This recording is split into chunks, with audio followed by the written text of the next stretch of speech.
आज़ादी के पहले और बाद के बरेली को देखा हुआ है। आप सब ये बताएं कि क्या आप बरेली को उस मुकाम से पाते हैं जिस मुकाम पे बरेली को होना चाहिए था विकास के दृष्टि से?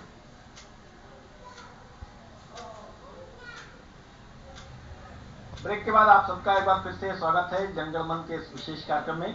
हमारे साथ अटल जी भी मौजूद हैं। अटल जी आज़ादी से पहले और आज़ादी के बाद के दौर की पत्रकारिता के परिचित हैं। आप ये बताइए, आपको क्या लगता है बरेली को वो मुकाम मिला आज़ादी के साल बाद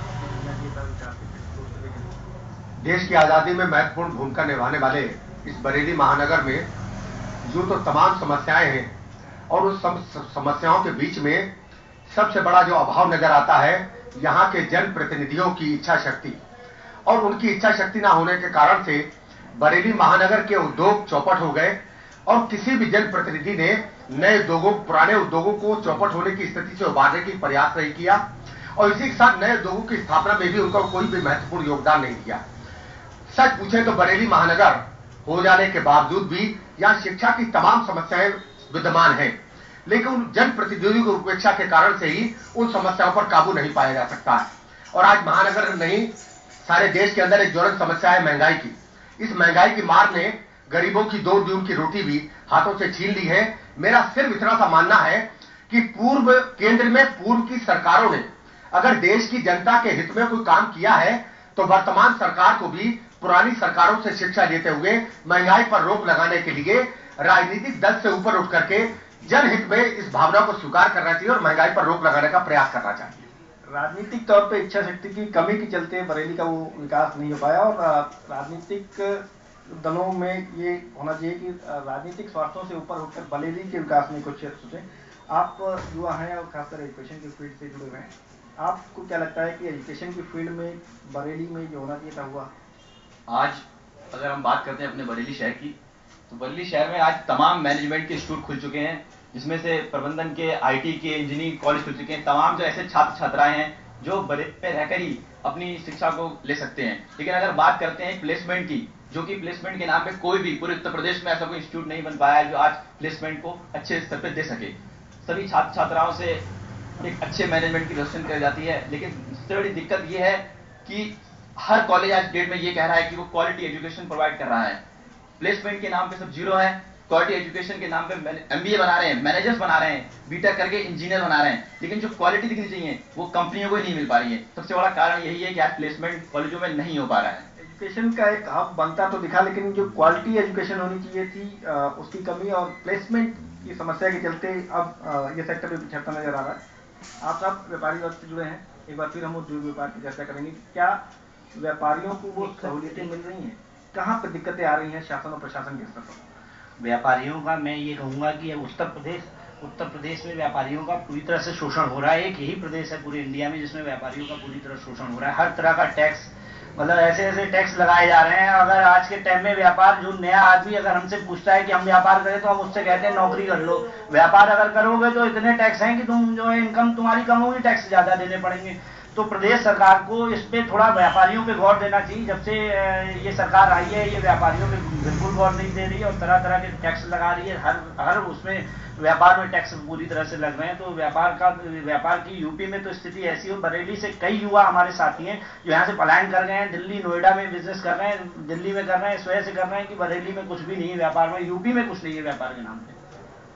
पर्याप्त संसाधन और खासकर शासन और प्रशासन के स्तर पर जो सहयोग होना चाहिए था वो सहयोग नहीं मिल पाया और यहाँ के युवा व्यापारी और इंडस्ट्रियलिस्ट दूसरे स्टेट्स की ओर जा रहे हैं। आप सब उद्योग से जुड़े हुए हैं, क्या यहाँ पे मूलभूत सुविधाएं हैं इंडस्ट्री को डेवलप करने के लिए? क्योंकि बगल में ही उत्तराखंड जब से बनाए तब से ज़्यादातर जो इंडस्ट्रीज हैं वो वहाँ प्लान कर रही हैं। जो नए इंडस्ट्री खुलने की बात हो रही है वो भी वहाँ पे चले आ रहे हैं। यहाँ पर बरेली कभी इंडस्ट्री के नाम से जाना जाता था। यहाँ पर सिंथेटिक एंड केमिकल्स, इंडियन टर्पंटाइन, कत्था फैक्ट्री, बहुत बड़ी बड़ी फैक्ट्रियाँ थी। जब से उत्तरांचल बना और उत्तरांचल में जब से इंडस्ट्रियल डेवलपमेंट हुआ, हमारे 40 किलोमीटर दूर जाने पे आपको वहाँ पर इंडस्ट्री में 2 रुपये 80 पैसे की बिजली मिलेगी, आपको 24 घंटे आपको बिजली मिलेगी, आपको एक्साइज के 10 साल की छूट मिलेगी, आपको इनकम टैक्स की 10 साल की छूट मिलेगी और जो मूलभूत जो जमीन है हमें मिलने वाली वहाँ 440 रुपये के रेट से आज जमीनें बिकी हैं। और हमारा पड़ोसी देश होने के, हमारा पड़ोसी राज्य होने के बाद भी यहाँ 1000 रुपये से कम जमीन नहीं है और पहली बात तो जमीन ही उपलब्ध नहीं है। सबसे बड़ी जो के वादे किए जाते हैं इंडस्ट्रीज को बढ़ाने के लिए या व्यापार को आगे बढ़ाने के लिए, उसमें कहीं न कहीं कमी देखी जाती है, जिसकी वजह से इंडस्ट्रीज आज पड़ोस के राज्य उत्तराखंड में जाना प्रेफर कर रहे हैं। आप भी सब व्यापार से जुड़े हुए हैं, आपको क्या लगता है कि यहाँ पे तमाम नियम कायदे की बात की जाती है, लेकिन उन पे कायदे से अमल नहीं हो पाता है, उन पे कायदे से उसका इम्प्लीमेंटेशन नहीं हो पाता है, जिसके चलते व्यापारियों को काफी दिक्कतें होती हैं और वो व्यापार का स्वरूप जो होना चाहिए था वो नहीं हो पाया। एक बार फिर महिलाओं से चर्चा करेंगे। आपको क्या लगता है बतौर महिला, बतौर गृहिणी, क्या यहाँ पे महिलाओं को वो स्थान मिला बरेली में? बिल्कुल भी नहीं। जितने भी हमारे सांसद आए, नेता आते हैं, यहाँ के जो वरिष्ठ जितने भी संस्था के वो हैं, ये सब दावे करते हैं, लेकिन हमें नहीं लगता महिलाओं के लिए कुछ होता है। महिला पहले भी सेकेंड लीड में थी, आज भी सेकेंड लीड पे है। हम लोग कहीं जाते हैं, अगर किसी के साथ कोई भी अभद्र व्यवहार होता है को दबाया जाता है और वो स्थान नहीं मिल पाया जो उनको सोसाइटी मिलना चाहिए था। आपको क्या लगता है कि क्या बरेली में जिस तरीके से पहले कभी जरी का काम होता था, जो सुरमा की इंडस्ट्री यहाँ पे होती थी, अब धीरे धीरे करके सब बंद हो गया, अब क्या बरेली की पहचान वो रह गई जो पहले हुआ करती थी? नहीं, मैं तो ये कहना चाहूंगी कि हमारे बरेली में अगर थोड़ी बहुत प्रॉब्लम, लड़कियां प्रयास तो कर रही हैं लेकिन अब तक मिल नहीं पाया। कुछ और महिलाओं से चर्चा करेंगे।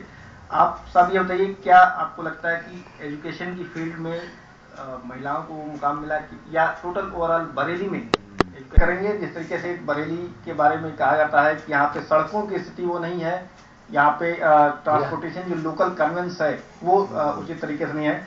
आपको क्या लगता है कि यहाँ पे जो व्यापार के मूलभूत संसाधन होने चाहिए वो हैं, जैसे ट्रांसपोर्ट हो गया, सड़क हो गई?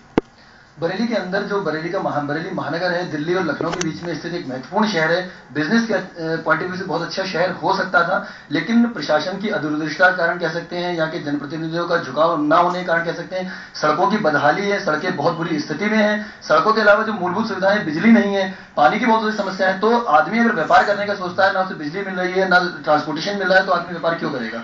यही एक मुख्य कारण है कि बरेली एक व्यावसायिक सिटी नहीं बन पा रहा है। बरेली एक व्यावसायिक और औद्योगिक केंद्र बन सकता था, लेकिन जो मूलभूत समस्याएं थी, मूलभूत जो संसाधन होने चाहिए थे, वो संसाधन यहाँ पे मौजूद नहीं हो पाए। फिलहाल एक ब्रेक का समय फिर आ गया है, ब्रेक के बाद फिर मिलते हैं।